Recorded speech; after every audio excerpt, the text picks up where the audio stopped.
Hello, guys.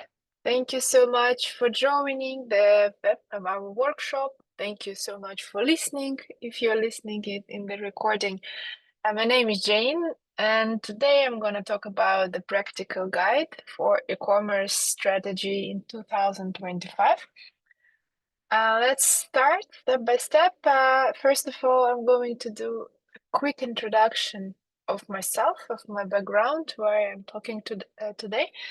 So I have around 8 years in grocery retail digitalization, and it's all started from tech consultancy when I was implementing, deploying some IT systems to grocery retailers. Then I spent some years on the other side. I was one of the co-founders who were launching grocery retail chain as well in the Netherlands. And then after that, I also worked in B2C in London operations project of own Yango e-commerce business in London. And now, almost, I think more than 3.5 years, I'm already in Yango in B2B tech.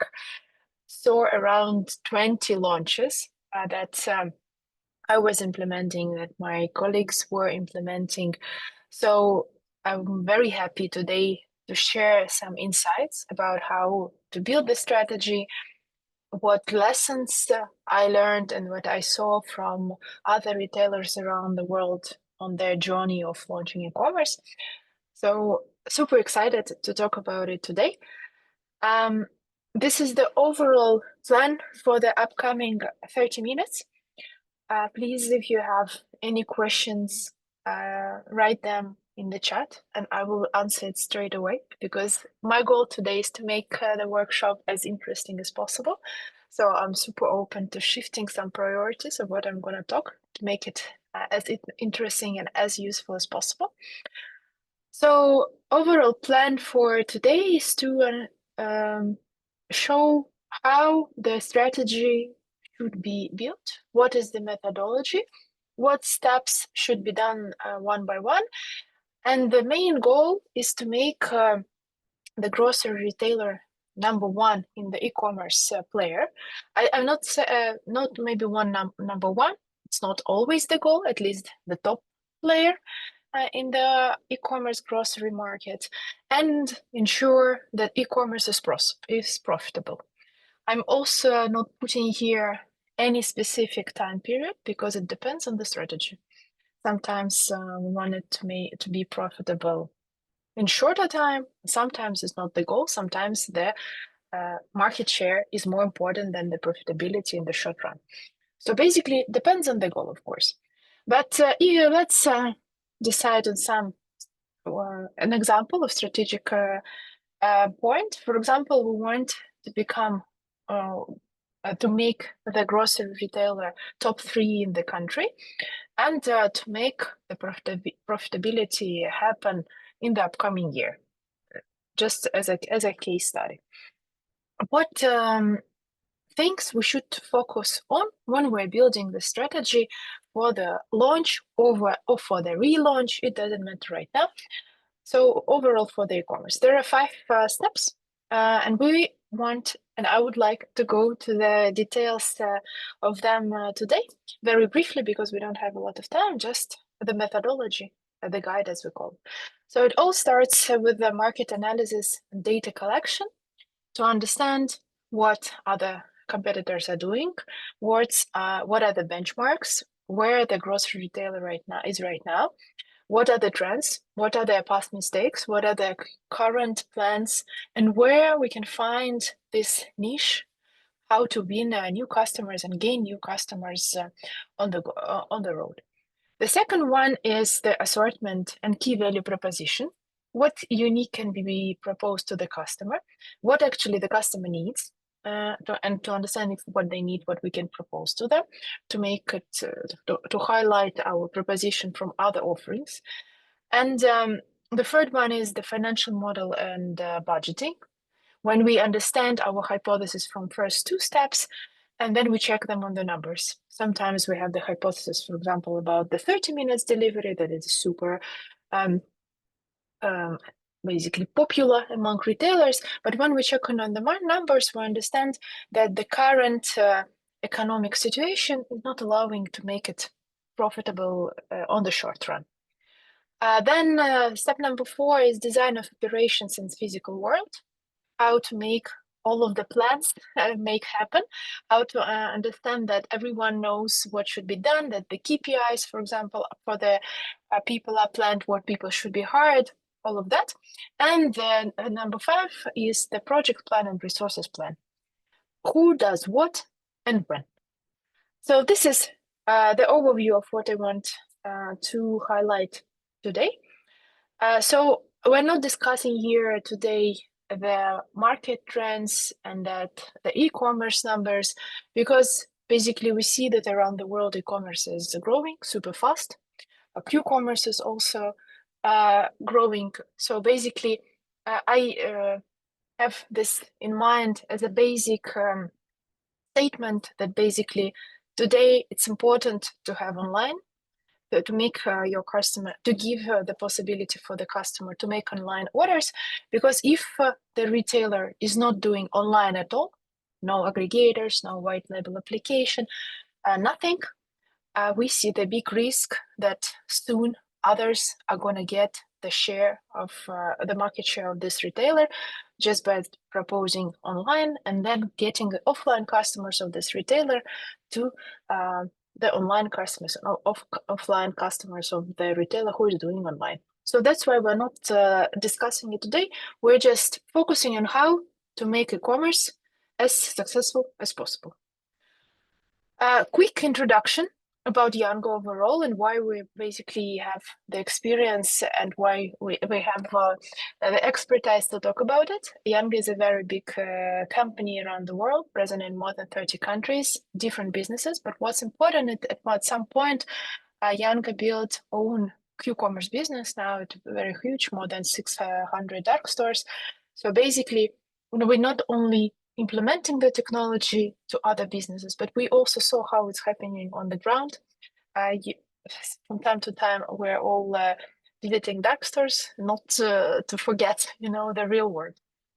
Now we are present in many countries around the world, and it also gives particularly me, as a head of implementation in MENA and LATAM, to have this overview of what is happening around the world, what mistakes retailers are doing, so that we can share and prevent our listeners from doing them in the future.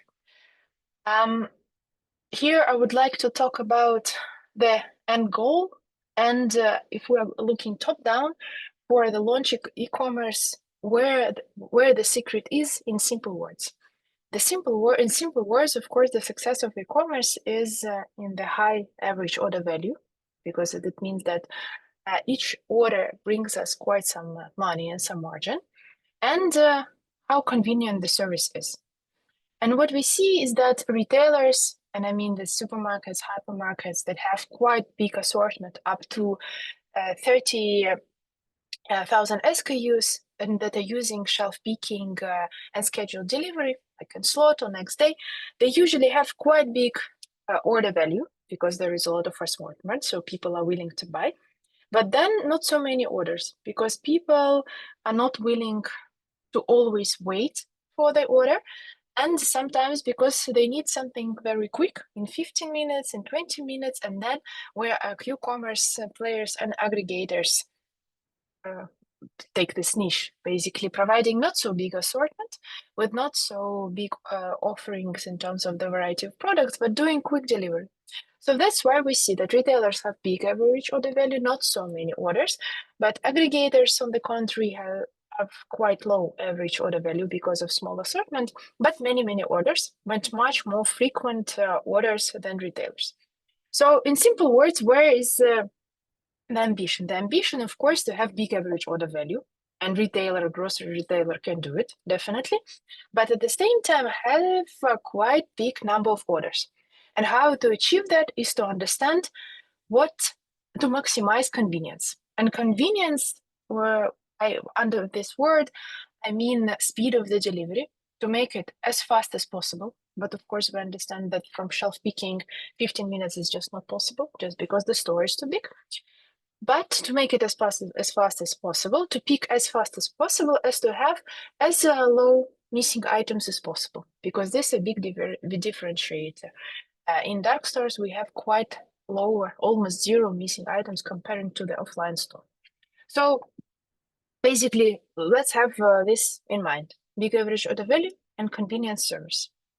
And if we're talking about the models of e-commerce, just to speak the same language, I want to have these three definitions today. So this is gray store. It's also sometimes called shelf picking model. Combined store is when we have a dark store inside the store, like a dedicated area for online, and then the dark store, clear, like a small warehouse close to the store. And then if we compare them in terms of number of orders range, the delivery options, fulfillment rate, and missing items, capex needed, and free space needed, what we see. So basically, the more orders the grocery retailer has, the easier for him is to make the dark store profitable. Because the shelf picking model, the gray store, it's the best model when the e-commerce is just starting. So from 0 to 100 orders can be quite easily picked on the retail store and not disturbing offline customers. And then once the orders are growing, then we think that there is time to think about the combined store, to build a dark store inside the store. And then if we see that the area is dense, that customers are making quite a lot of orders, so maybe from approximately, yes, that's not a concrete number, it can be different for any different areas in different cities. From 300 orders, it makes sense to open the dark stores close by to the offline store, and then to increase the orders even more. Because when you have a dark store, you are more efficient because you have less missing items and you deliver fast. And then it can be the way how to grow the current operations. In terms of delivery options, as I said, difficult to deliver fast from gray store. But from the dark store, of course, 15 minutes is possible. For combined stores, sometimes 15 minutes is possible if the operations are very efficient. Of course, for the quality, dark stores are the best. No missing items, no lost items, no one is disturbing the perfect layout in the dark store. And the capex. Capex, of course, I mean, the capex is how the dark store should be built, equipment should be bought. In the gray store, nothing is needed. And the free space. The bigger the dark store, it can be up to 1,000 square meters. Then, of course, there should be some space dedicated to it. Several words about the efficiency. So on the big scale of orders, dark stores are the most profitable. Several words about that. Why is it like that? Because we hear everywhere that dark stores are not possible, everyone is burning money. So I would like to explain this point. So first of all, from the offline store, it's becoming difficult to pick many orders because there are a lot of pickers and there are offline customers and they're not so happy because the pickers are going around. It can be some issues with the stock because maybe there is not enough space to put all of the stock on the shelves while online is taking it. So basically, in the dark store, in the same area, let's say 300 square meters, of course, orders can be picked in a much bigger amount. Then the efficiency of pickers, they can pick up to 18 orders. I would say average is around 15 orders per dark store, just because everything is organized for speed. I like the example of chips that when you come to the offline store, you see all the chips on the one shelf because you want to make a choice which ones you like today for the customer and to increase the average order value. In dark store, no. In the dark store, you will have each kind of chips on a different shelf because the picker has the shelf where he needs to take the pack. So he doesn't need to think about what flavor he needs to take, because he comes to this concrete shelf. There is only one chips. He takes it and runs it. The missing items, as I said, are much less in the dark store. There are some options for coffee, for hot coffee. In the store, not so often, and of course, there's a possibility to save on some wages in the dark store. So, a quick summary of what we discussed. Three main models, depending on what of the stage of current e-commerce. How many orders, and then there is a basically a division how to make an understanding what picking what is in terms of picking what is the best. Some comparison of dark store and shelf picking. Sometimes dark stores are cool, sometimes they are not, and basically how to make these decisions and what are the differences. Just an intro. Now let's go deep in the steps of how to build the strategy. So it all starts, as I said, with market analysis. There is some the same ideas in the previous slide, but a little bit more in details. So market analysis, when I say that there is data collection and analytics, what I usually mean? I usually mean that we analyze past, current, and future trends of competition. We build very detailed. The better analysis you have, the easier it's going to be in the future, because there are going to be not so many surprises. Also, collecting the current data of current grocery business, and in order, all of this is done to make the hypothesis form of the hypothesis. Okay, the hypothesis can be we need 30 minutes delivery because all our competition is doing that. They all are delivering hot food like pizza, for example. So we also need to do that, but no one is delivering actually hot coffee or cold drinks. That can be our unique proposition. In the end of market analysis, we usually build some kind of a table, Excel sheet with many columns to understand what is happening on other competitors. Some hints that we also have done in the previous launches, that to go to the offline store of the competition and to take the receipt in the morning and take receipt in the evening. Usually there is a number of receipts, so you can understand how many purchases there are. You can also come to the dark store or to the store of your competitor and calculate how many couriers they have. Spend like 3 hours in the nearest cafe and just writing down. Also to understand what area is profitable, or not what area more popular, where are more orders. Also to learn from that. And sometimes just to talk to the couriers of the partners, asking how is it, what's there, pretending that you want also to work there. I think that's basically the main points that I wanted to share. So main idea, get as many data as possible in GPT, in Google, on the field, go look at it, or look at make some photos of the shelves to understand what is the most popular products. This is how you can make an understanding. And of course, research the websites. Basically, that's what is here. Like, what is the picking model? What channels they're using? Is it aggregator? Do they have client app or not? So then you can see, okay, what are they doing to learn from the experience. Assortment and CVP.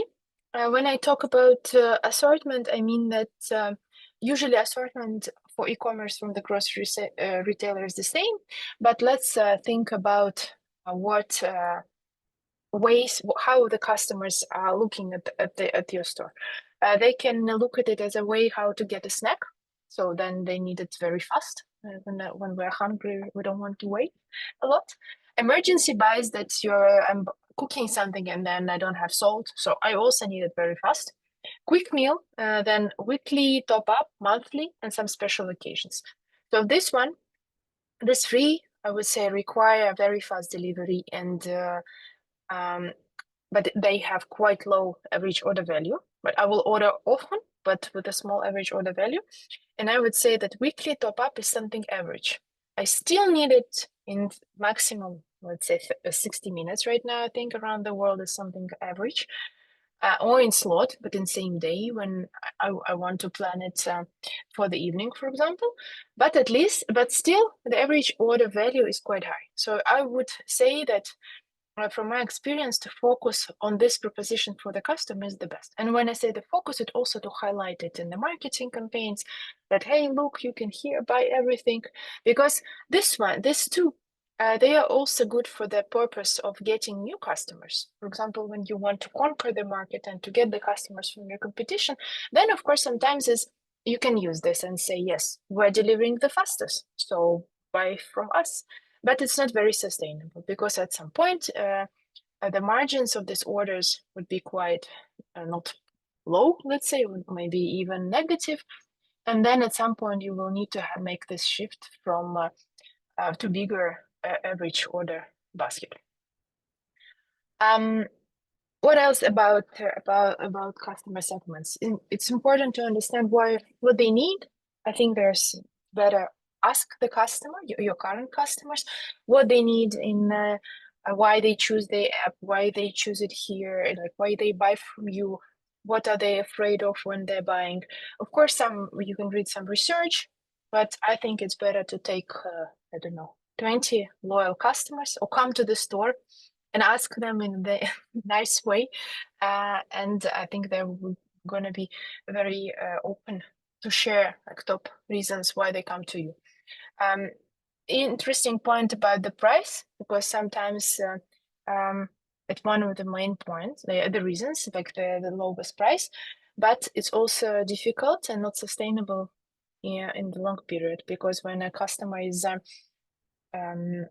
like used to the discounts and then suddenly you want to increase your margin, they are not having discounts, and there is basically no other main reasons to buy from the store than this discounts. So in this case, of course, the unique assortment, the unique propositions that you can give to the customers are the most important.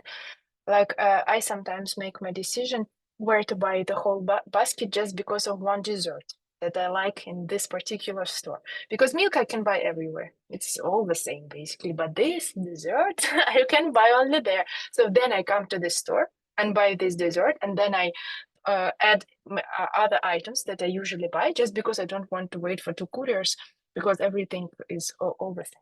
So think about that. What unique thing you can propose?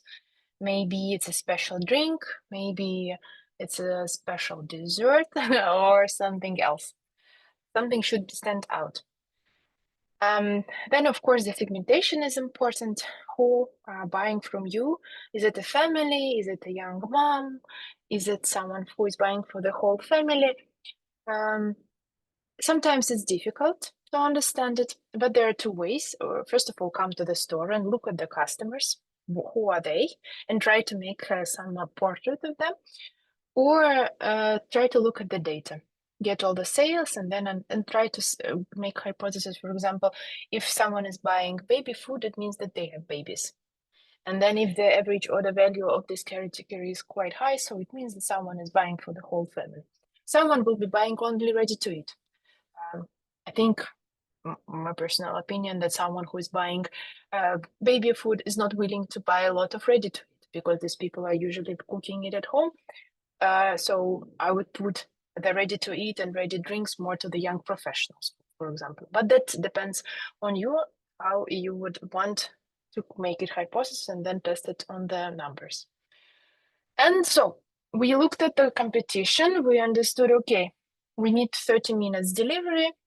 We need to propose many fresh items because no one is doing that. And then we also want to deliver with own couriers because we believe that it's a better service. And all of that we put into the numbers on the step number 3. We built the financial model, and the numbers usually tell us that sometimes 30 minutes delivery won't be an option, or sometimes the coverage area of the store is too low to give us the amount of orders that we want. Then we understand that the orders won't be growing so fast, because to grow them fast, we need to invest a lot in marketing. And in the beginning, there's a big portion of expenses for that. So basically, carefully calculated financial model can give us like the cold shower, and to show us that no, 30 minutes are important, but if we do 30 minutes, we will have a break even of online in 5 years. So maybe it's better to start with in-slot delivery to make less expenses on the couriers in this way, and to promote the grocery service as very reliable, as very fresh, as buying for the whole week, with some unique products, and not to be the fastest. And sometimes that's fine. So what is the financial model and how we build? Just an example.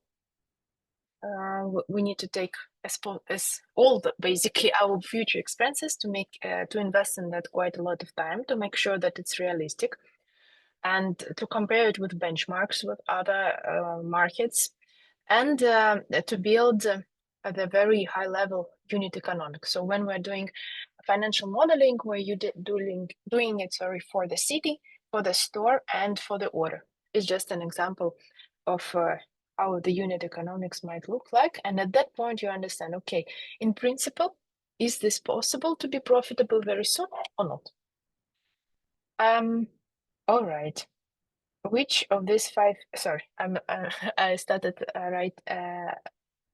reading the question that my colleague sent me. Which of these five phases you show to clients typically underestimate, and what are the risks when they do? I think the most critical part, to be honest, is number 3. Maybe because I have background in economics and finance, and so maybe I'm biased, but I think it's number 3 because it's important to have the plan for the launch. Of course, everything can change. Yes, you can do all of that, all the predictions, all the plans in a very nice and very clever way. But sometimes the world can be unpredictable, and maybe you need to change something very quickly. But for the beginning, you need to have a concrete plan and be very honest with yourself that what are the financials, what are the upcoming financials would be. So that's why I think the risk is to underestimate over here and to forget about something. Because sometimes when we're building the model, we see that how sensitive it is, for example, to front margin. So that several percent of the front margin can do a very big difference. So in this case, it's important to understand and to honestly look at the numbers and understand what is possible in terms of the current market. This is number 1. And I think number 2 is the key value proposition for the customer, and to answer why are they going to buy from your store, why they cannot buy it in the nearest store, and to have a very clear answer based on facts. And when I say based on facts, of course, it's better to talk to the customers and to know them. Because, as I said, speed is important, but everyone is doing now very quick deliveries. Missing items are everywhere kind of the same. So if not, and if you can solve it, the missing items, of course, it's cool. It can be a very important. The packaging is kind of the same. So basically, I think it's very important to have the assortment and something unique, how you can catch the customer, and to make an honest answer to that. And once you have the answer of what is unique assortment you can be, then you can calculate what is the what your financials are gonna be, because sometimes retailers underestimate the marketing expenses they will have. Sometimes they expect more orders to come than it's actually realistic, because you always can make an assumption about the percentage of online revenue that you're gonna have. If you have, for example, now 100 receipts per store, it's very optimistic to assume, for example, that you will have in the beginning 50 orders per day per store. Seems like not really. Why? Or maybe if there is a clear understanding, then on honest, then of course maybe it's real, but I don't think it is. So basically answering the question, first of all, understand what's unique about you. Hopefully it's not the price. And calculate the numbers, and then recalculate them several times while you're doing this hypothesis again and again. Okay, I hope I answered the question. If it was too vague, let me know. Then what was that? That was operation design of operations in the physical world. That's how to build. If we're talking about the dark store, how to build it, how to what is the layout, what licenses you should have, what is the delivery zones. It can be done via some clever systems that understand the density, but usually I would say if their plan is to really open the dark store and the grocery retailer thinks that they have enough orders to make it profitable in some realistic timeline, then of course to try to choose one of the high density areas, open it there, plan it carefully, test it, and if it's successful, scale it, and in other areas as well. But here it's important to understand the limitations of the city, like the highways, parks, rivers, and so on. Sometimes bikes cannot go on the highway. So that's important. And to pay attention to some small tasks, but that can make the big difference. For example, to order equipment on time, or to plan hiring in advance. So because when you're investing in something, you want to rethink it 3 times before you actually build it. What else? The last one is the project plan and resources plan. So we usually build for each project that we are launching a very detailed project plan and Gantt, because everyone needs to understand what is going to happen. And usually the launch or relaunch of e-commerce takes several months. So basically, it's important to plan everything, try to plan and adapt if something is changing, basically in advance. To understand, as I said, when you need to hire the couriers, what KPIs should be for the pickers, how the processes will look like in the store, because all of that will contribute to the efficiency.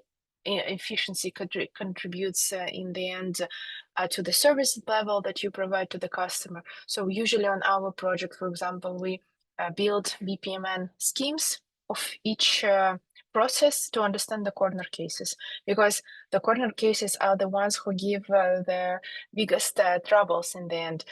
When I say corner case, is something when something is going wrong, something small, but then the whole process stops. So the more you plan of what can go wrong, and usually it's around 5 things that you can think about that go wrong. Possibly something else will go wrong, of course, but at least you're going to be prepared for this 5.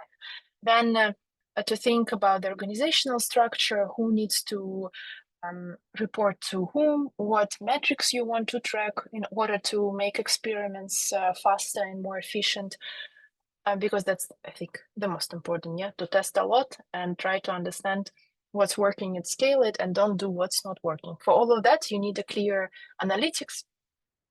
Then you need to have transparency, you need to have the processes, and then you need to plan everything in advance, because sometimes the absence, for example, of one category manager then can stop everything. So understand your critical path and be ready for that. We also have, when we are working with retailers, we provide the list of risky items, and we're very happy to help, of course, to share this information. What went wrong on the previous 20 launches? Usually that is something that we should prepare and think in advance. Yes. This is just a slide about marketing as well. Just an example of what might work, of what not. Some basic things is, of course, then if you are launching one store with e-commerce, TV or performance is not the best channel, because you will not get the full coverage, and then you're just gonna burn the money if you're not covering the whole store, the whole city, sorry. So then if there's some local story, then maybe you can use some leaflets. Better to work with communities in the store, engage with the schools, with some active people in the neighborhood. From the London business, I can say that it was very good idea to use referral program. It was very cheap, and you give a referral code to your friend, you get discount, and your friend gets discount. So think about that as well. It also corresponds to the idea about the marketing and to not to the competition. What worked well, what you saw, what you liked, maybe some performances or some hit meal. I don't know that the whole internet was talking about, or there was some maybe holiday or an event for the kids. So all the moms in the city are talking about this store right now. So build this trust with the customer, try to engage with him and bring the value. Several words about the detailed project plan. I think we shouldn't look at about it. I will just, I think, share it somewhere. So basically, list of tasks that should be done from what I was speaking previously.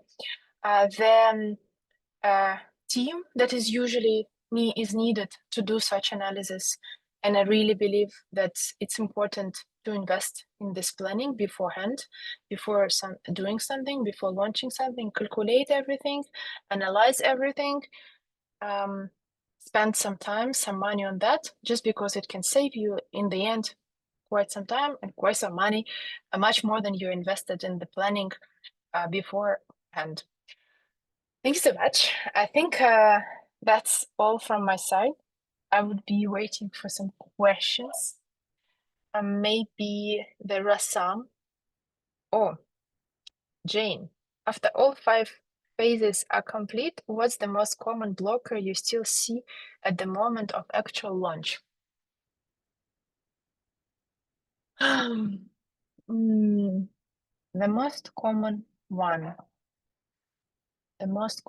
Let me see. Sometimes, most of the times, that's the integration points. Because when you are doing the e-commerce, you need to integrate with many systems. And it's usually very unpredictable. It can be sometimes unpredictable because there can be a lot of endpoints. Some systems are custom made. For example, some ERPs are custom made. So the more standard the systems are, of course, it's easier to work with them. Sometimes they're very they're very diverse, different models. So integration and solving integration parts can be one of the risks that are difficult to predict.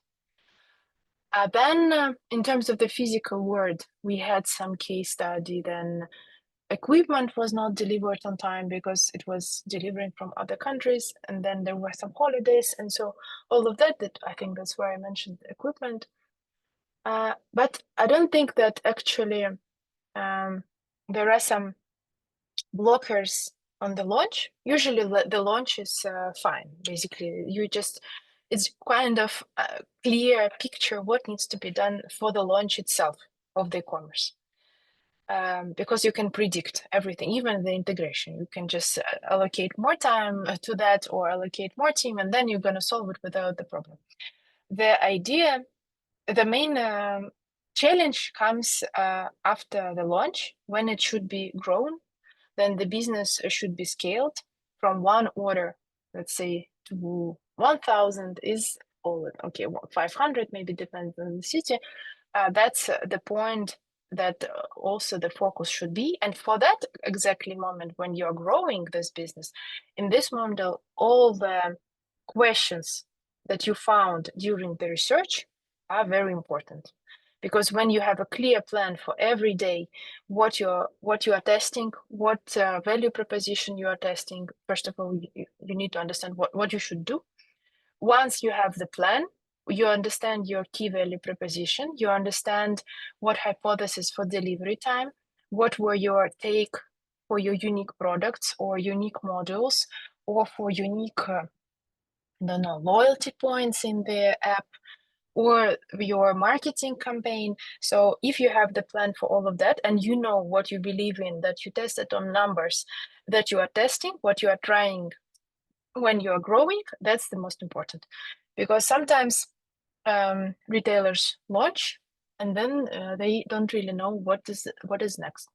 So important is to have the plan. When what we were discussing in the previous points is that answering these questions give you the clear tasks, what you should do after it is live, and to test it. Once you test it, you understand what's working, you need to scale it more and stop doing something that is not working. But you need to have a clear list of this analysis, people who believe in this hypothesis, and then it's going to work. I think. Thank you. Goodbye. Thank you for coming. If you have any more questions, please text me in LinkedIn. I would be very happy to help to answer some details, give you some more details, share some materials. Very open to that. Super keen to help you. Thank you so much.